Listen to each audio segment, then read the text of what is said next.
माझे नाव ओंकार पाटील. तर आज आपण वर्नियर कॅलिपर संबंधित असणारा एक क्वेश्चन सोडवणार आहोत. ह्या क्वेश्चन मध्ये आपल्याला त्यांनी जे काय काय दिले आहे ते आपण पहिल्यांदा समजून घेऊया. The smallest division of a main scale of a vernier calliper is 1 mm. म्हणजे वर्नियर कॅलिपर मध्ये जे असणारे मेन स्केल आहे त्याच्यामधले 1 मेन स्केल डिव्हिजन आपल्याला दिलेलं आहे. फर्स्ट आपल्याला जे घेऊन दिलेलं आहे ते 1 मेन स्केल डिव्हिजन हे 1 mm आहे. पहिला मुद्दा संपला. त्यानंतर त्यांनी सांगितले आहे 10 वर्नियर कॅलिपर्सचे डिव्हिजन कोइन्साइड करतात 9 स्केल डिव्हिजन बरोबरची. कशाच्या? तर वर्नियर स्केलच्या. म्हणजे यांनी आपल्याला दुसरं घेऊन दिलेलं आहे 10 vernier scale division is equal to 9 main scale division. While measuring the length of a line, the zero mark of the vernier scale lies between 10.2 and 10.3 centimetre. म्हणजे त्यांनी सांगितलं आहे की वर्नियर स्केल मध्ये आपण जे लाईन मोजत आहोत त्यामधील वर्नियर स्केलचा जो झिरो आहे तो 10.2 आणि 10.3 या दोघांच्या मध्ये लाईज करतो. ह्याचा अर्थ त्यांनी तिसरं घेऊन दिलेलं आहे मेन स्केल रीडिंग ती आहे 10.2 सेंटीमीटर. त्यानंतर त्यांनी पुढे सांगितलेलं आहे की हा जो झिरो आहे तो 10.2 आणि 10.3 च्या मध्ये लाईज करणार आहे.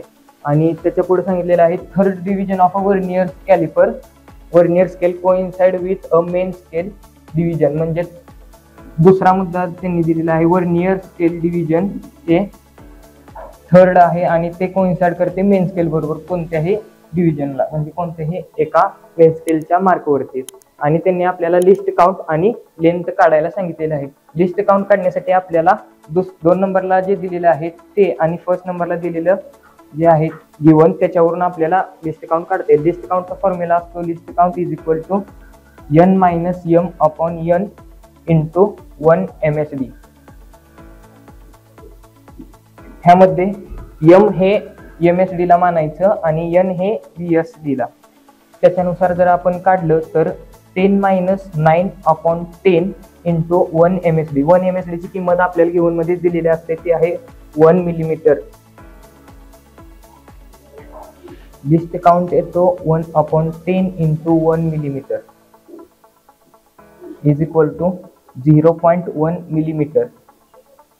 ह्यामध्ये त्यांनी देताना ऑप्शन मध्ये मिलीमीटरचं कन्व्हर्जन सेंटीमीटर मध्ये करून आपल्याला उत्तर काढायचं असतं. तर मिलीमीटरचं कन्व्हर्जन सेंटीमीटर मध्ये करताना 10 न डिवाइड करायचं. त्यानुसार मिलीमीटरचं कन्व्हर्जन सेंटीमीटर मध्ये केल्यानंतर 0.01 सेंटीमीटर हे आपलं लिस्ट काउंट आलेलं आहे. म्हणजे पहिला विचारलेला फाइंड द लिस्ट काउंट हे पहिला आन्सर आपला आलेला आहे 0.01 सेंटीमीटर. त्यानंतर दुसरं विचारलेलं आहे की लेंथ ऑफ लाईन म्हणजे टोटल रीडिंग आपल्याला विचारलेली आहे. टोटल रीडिंग काढण्यासाठी आपण एक फॉर्म्युला यूज करतो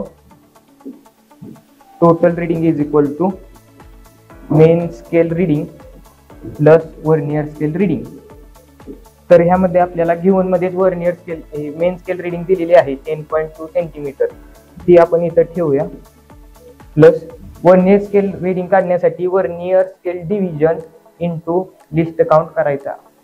वर्नियर स्केल डिव्हिजन सेकंड जे आपल्याला दिलेलं आहे गिवन त्याच्यामध्ये दिलेले आहे.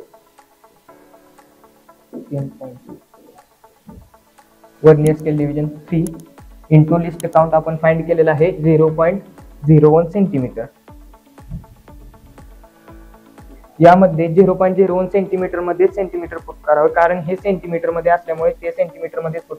जर ते मिलीमीटर मध्ये असेल तर सेंटीमीटर मध्ये कन्व्हर्जन करून त्यामध्ये व्हॅल्यू पुट करत जायचं.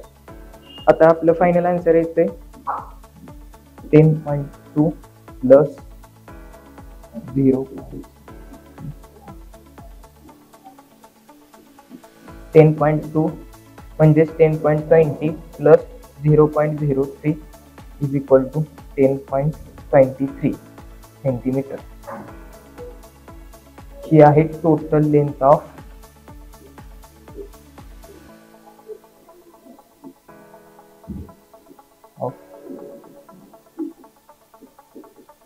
लाईन. हे आपलं आन्सर आलेलं आहे. जर तुम्हाला हा कन्सेप्ट समजला असेल तर लाईक करा, शेअर करा, सबस्क्राईब करा आणि बेल आयकॉनला प्रेस करायला विसरू नका. थँक्यू.